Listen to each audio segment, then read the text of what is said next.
Trying to power up and Boya dakika ya 67 ya muthaki Harrison Mwendwa ni ahotithia kirafu gia Kariobangi Sharks kumathotani wa bao mwe gwa gibugu final ya ikombe gia SportPesa kama magithaka na kirafu gia Bandari. Sharks can celebrate.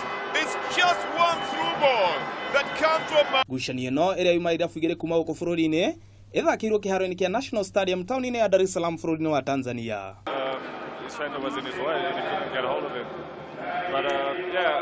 Nĩguo gũkinya final, Sharks maikirie nja kirafu kĩa Yanga kuma Tanzania ũndũ ũmwe na Mbao FC kuma bũrũri-inĩ ũcio.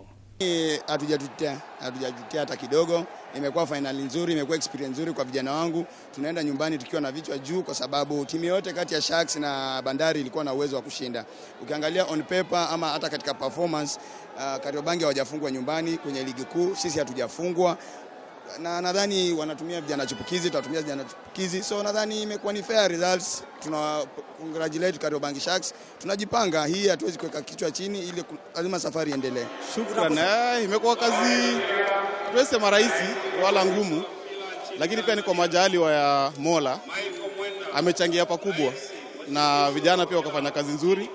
Tunawashukuru. Kumana na kũiyũkia gĩkombe gĩkĩ, Sharks maikia mũhuko kĩmanjĩka gĩa ciringi milioni 3. Ũndũ ũmwe na kũgĩa na kamweke ka mwanya ga gũthaka na kĩrafu kĩa ligi ya Ngeretha Everton.